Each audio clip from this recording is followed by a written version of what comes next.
కాన్పు నొప్పులు మొదలయ్యాక గర్భవతులు హడావుడిగా హాస్పిటల్కి వెళ్తూ కొన్ని ఐటమ్స్ ఇంట్లోనే మర్చిపోయి వెళ్తుంటారు. ఈరోజు మన వీడియోలో కాన్పు నొప్పులు వచ్చిన తర్వాత గర్భవతులు హాస్పిటల్కి ఏమేమి ఐటమ్స్ తీసుకెళ్ళాలి అనే దాని గురించి డిస్కస్ చేసుకుందాం. వీడియోకి వెళ్ళబోయే ముందు దయచేసి నా YouTube channel doctor Satish health talks ని సబ్స్క్రైబ్ చేసుకోండి. వీడియో నచ్చినట్లయితే షేర్ చేయండి, లైక్ చేయండి. గర్భవతులు కాన్పు నొప్పులు వచ్చిన తర్వాత హాస్పిటల్కి వెళ్ళేటప్పుడు తీసుకెళ్లాల్సిన ఐటమ్స్ ని మనం 3 రకాలుగా చెప్పుకోవచ్చు. ఒకటి, హాస్పిటల్కి అవసరమైనటువంటి డాక్యుమెంట్స్. రెండవది, తల్లికి అవసరమైనటువంటి వస్తువులు. 3, పుట్టబోయే బిడ్డకు అవసరమైనటువంటి వస్తువులు. హాస్పిటల్కి సంబంధించి 6 రకాల డాక్యుమెంట్స్ కావాలి. Number 1, MCP card. గర్భవతులు పేరు నమోదు చేసుకోగానే మన ఏఎన్ఎంస్ మనకు ఒక కొత్త పుస్తకంలో మన పేరు అన్ని డీటెయిల్స్ రాసి ఒక పుస్తకం ఇస్తారు. దాన్ని ఎంసీపీ కార్డ్ అంటాం. నెంబర్ 2, గర్భవతి ఆధార్ కార్డు. నెంబర్ 3, భర్త ఆధార్ కార్డు.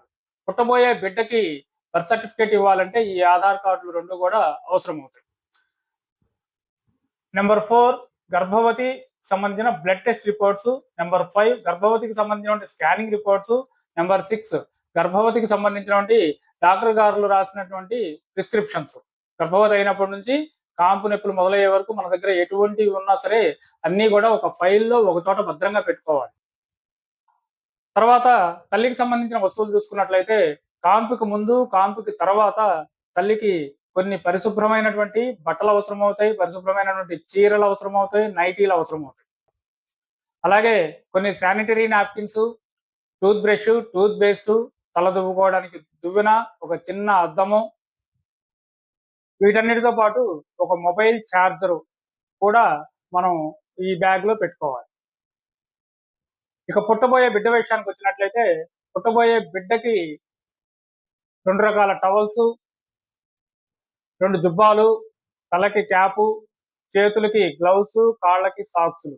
ఇవి కాకుండా బిడ్డ శరీరాన్ని ఎప్పటికప్పుడు శుభ్రంగా తొడవడానికి కొన్ని శుభ్రమైన పొడి బట్టలు రెడీ చేసుకోవాలి. సో ఇప్పుడు నేను చెప్పినటువంటి ఈ 3 రకాల ఐటమ్స్, హాస్పిటల్కి సంబంధించిన ఐటమ్స్, తల్లికి సంబంధించిన ఐటమ్స్, బిడ్డకు సంబంధించిన ఐటమ్స్ అన్నిటినీ 8వ నెలలోనే సిద్ధం చేసుకోవాలి. ఎందుకంటే 9వ నెలలో ఎప్పుడు నొప్పులు వస్తాయో తెలియదు కాబట్టి ముందే సిద్ధం చేసుకొని అన్నింటినీ ఒక బ్యాగ్ లో పెట్టుకొని ఉండాలి. ఆ బ్యాగ్ నే మనము కాన్పు సంచి లేదా డెలివరీ బ్యాగ్ అంటాం. కాన్పు నొప్పులు మొదలవగానే ఆ బ్యాగ్ పట్టుకొని మనం హాస్పిటల్కి వెళ్ళినైతే హాస్పిటల్లో ఎటువంటి అసౌకర్యము లేకుండా మనము సుఖంగా ప్రసవం అయ్యి మంచి బిడ్డతోటి మళ్ళీ ఆనందంగా ఇంటికి రావడానికి అవకాశం ఉంటుంది. నా వీడియోని లైక్ చేయండి, షేర్ చేయండి. Thank you very much.